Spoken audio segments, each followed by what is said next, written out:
I have to say, with all due respect to my Socialist Action comrades, I think the title of this talk is a tad bit offensive.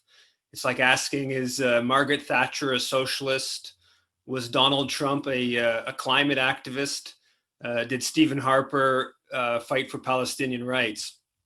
I think it's clearly a no, and an overwhelming no. And that's not a new thing. That goes back into Canadian history. So if you look at the history of Canadian warfare, Canada's been involved in, depending on how you define it exactly, 9 wars. Not one of them, or only one of them, you could even make a claim, had some sort of legitimate, was legitimate. So in 1885, when about 400 Canadians went to Khartoum, sent with the British to try to protect Khartoum from a indigenous uprising against the British rule. In 1899, the Boer War, about 7,000 Canadians fought to protect British position in South Africa, to protect trade routes to India, to get at the vast minerals in South Africa. The World War I, where hundreds and hundreds of thousands of Canadians fought in this horrific war that was just the culmination of European imperial competition. That led to the sort of final phase of the scramble for Africa, and Canadians participated in that during World War. Canadians garrisoned British colonies in the Caribbean during World War I. The Korean War of the early 1950s, from 50 to 53, 27,000 Canadian troops fought there. It was a war that left 3 to 4 million dead. The Americans stopped bombing North Korea at one point because all buildings of more than 2 stories had been destroyed, and basically it was a civil war that was massively expanded by outside forces and sort of stoked by outside forces. Iraq in the early 90s, thousands of Canadian troops participated in Iraq to reassert American control of the region. Bombing of Yugoslavia in 99 was about, NATO justification was about forcing a privatization agenda. 78 days of Canadian fighter jets bombing Afghanistan through the early 2000s. I think 40,000 Canadian troops fought there for what, right? Now the Taliban looks like the more progressive option than the ISIS-K. Thousands, tens and tens of thousands dead, into the hundreds of thousands dead, of course, from that conflict. Libya, 2011, Canadian general oversaw the bombing campaign of Libya. Libya is still a mess 11 years later. Canadian fighter jet pilots at the time joked that they were Al-Qaeda's air force when they were bombing Libya, because the opposition to Gaddafi was primarily, or almost entirely, jihadist forces. So there's this whole history of Canadian warfare, none of it that you could call defensive. The only war that you could even make a claim that was justified after the fact, though if you look at what happened in the lead up to it, that itself is much more complicated, would be World War II. And even if you look at World War II, if you look at how Canada fought there, very immoral ways, helped reassert British colonial rule in various parts of Asia, Africa. So the history of Canadian warfare is one that makes it clear that Canada is not a peacemaker.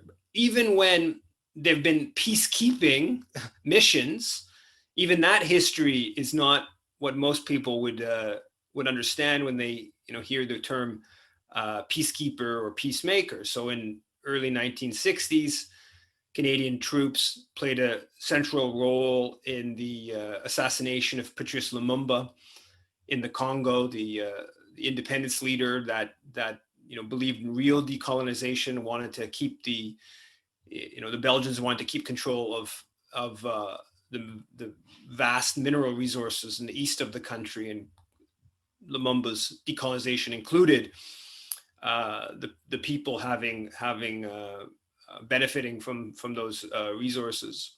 Or if you look at 2004 in Haiti, where Canada was part of a peacekeeping mission that helped an overthrow or took over after US, French, Canadian troops invaded to overthrow, to kidnap the elected president, dump him in the Central African Republic, and to overthrow thousands of elected officials in Haiti. And then a UN peacekeeping mission spent the next 13 years in the country, and still sort of continues in a lesser form.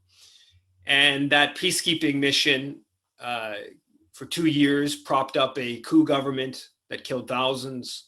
The peacekeeping mission was involved in all kinds of sexual abuse, brought cholera to the country, and basically made a already impoverished country, an already unstable country, that much more impoverished, that much more unstable.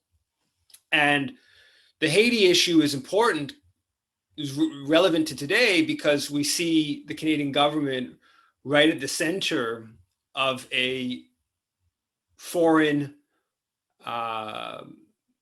plan to possibly to send a foreign mission, a UN mission, but certainly to prop up this illegitimate leader that they put in place 14 months ago. When I say they, I mean the core group, which was dominated by the US and Canada, but includes France, Germany, Brazil, the UN, the OAS representative, and an EU representative.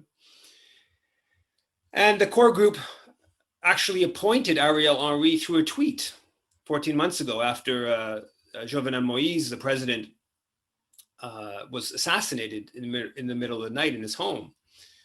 And the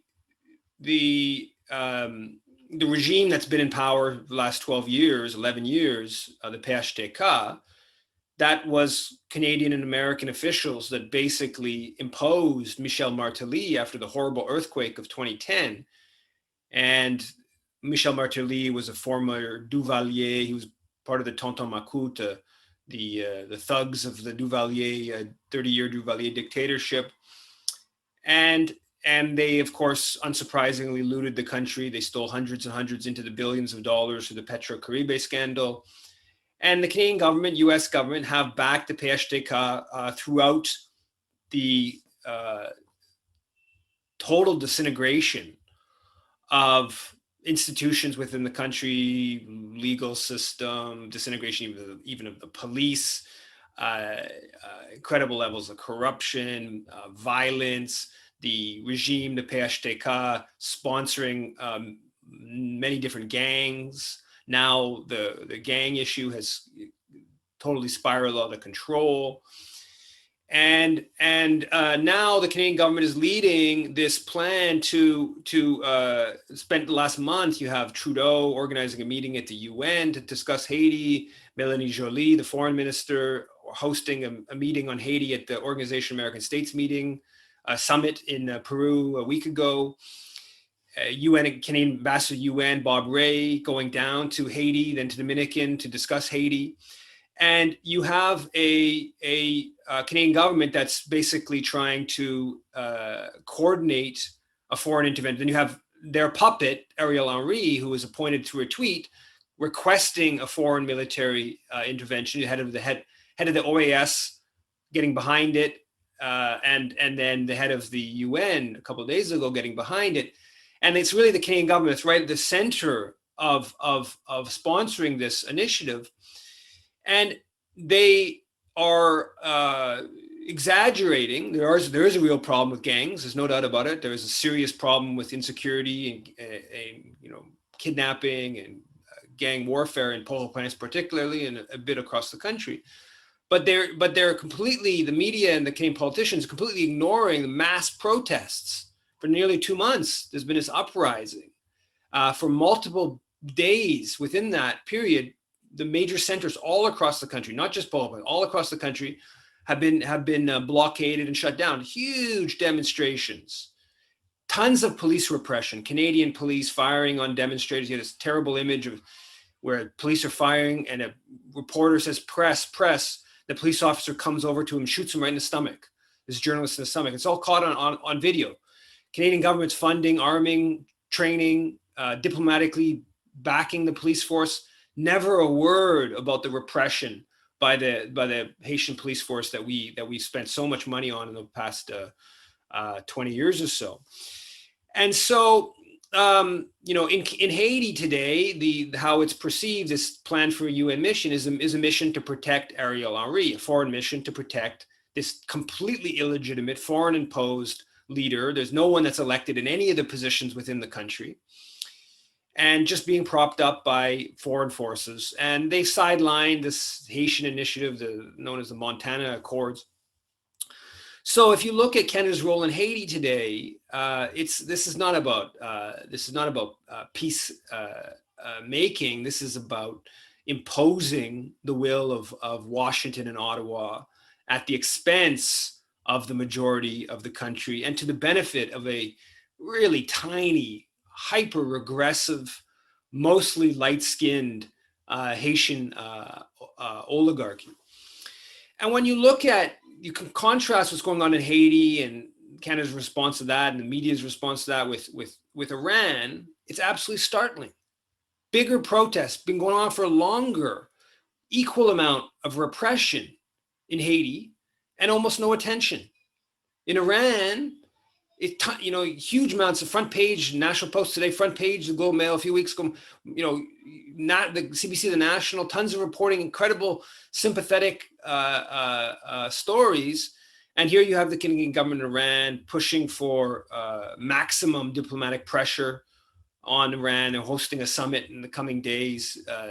New sanctions announced, including on Press TV, the Iranian English language television station. The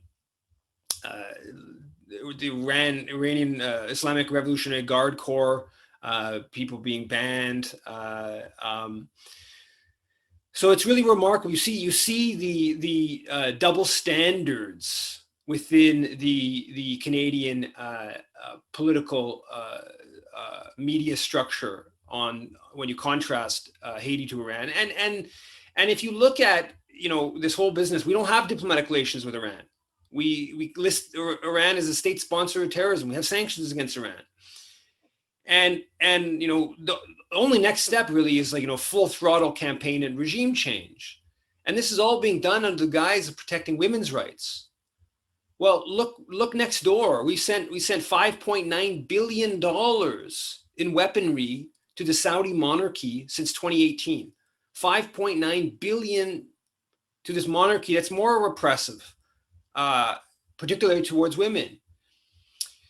So clearly what's going on in Iran and Canada's policy towards Iran is not primarily motivated by a concern for the clearly patriarchal policies of the government there.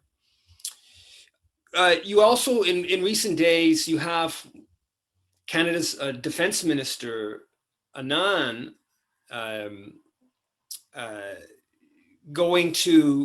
you have Melanie Joly, Canada's foreign minister, in Korea at the demilitarized zone, and meeting with Canadian, having a Thanksgiving with Canadian troops on a naval vessel, and meeting with other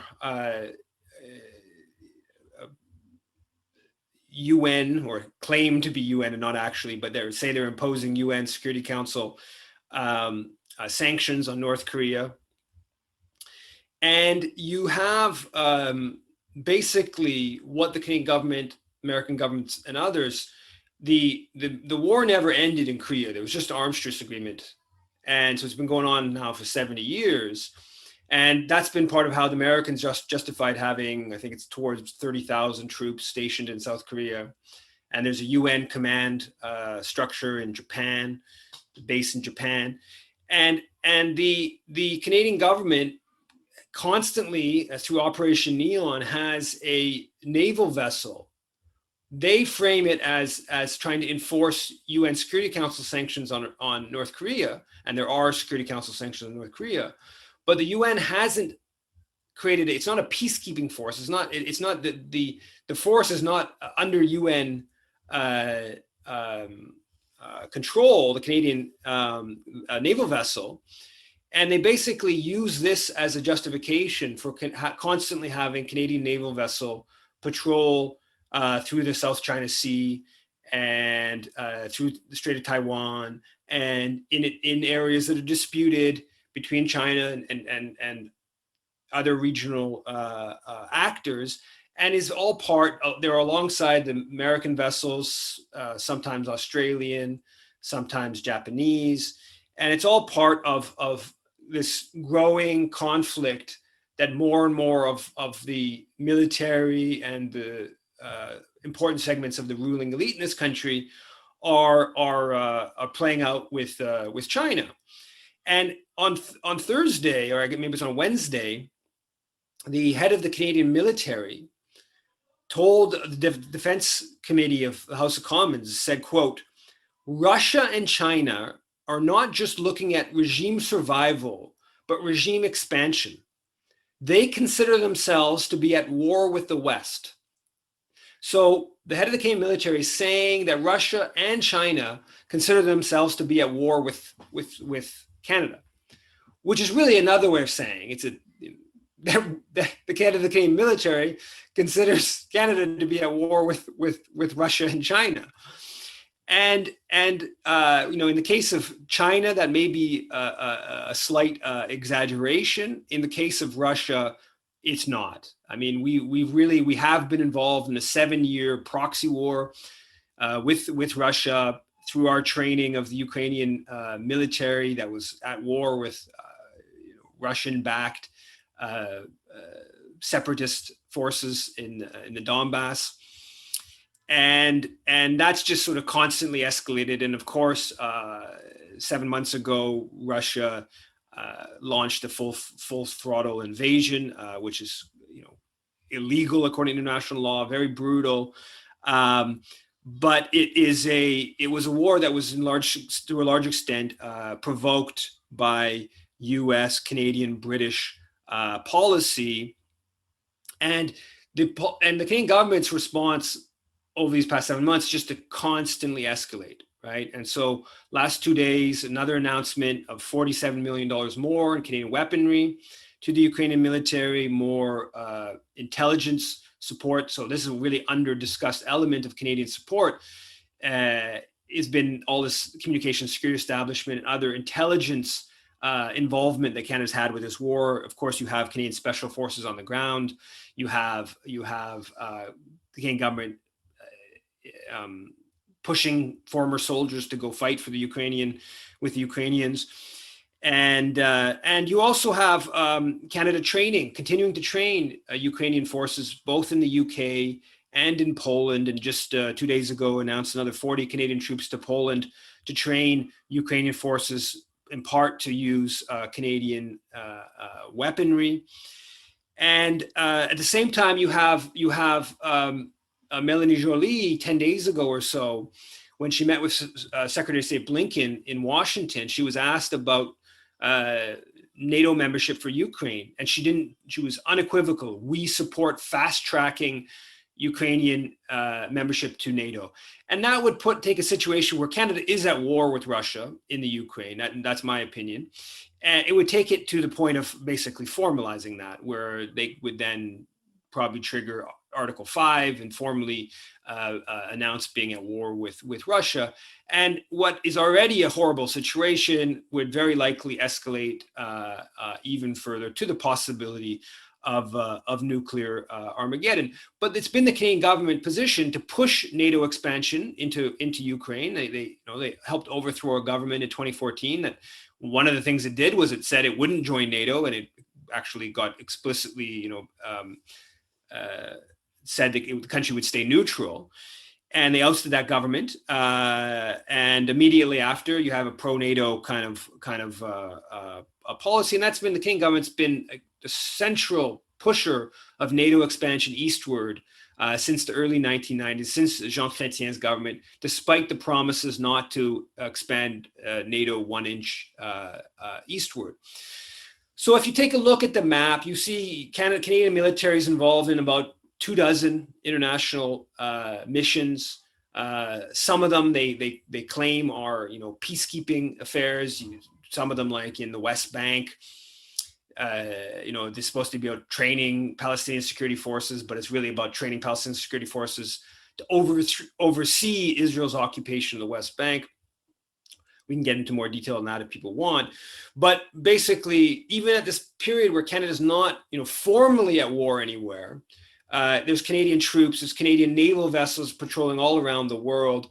And this is part of a long history, a century-long plus history of Canada being deeply allied with the two main empires, the British pre-World War II and the American Empire today. And the American Empire, has bases all around the world, is the most violent government probably in the history of humanity. And Canada supports its missions in many different places. So clearly Canada is not a peacemaker. I'll leave it at that. Thank you.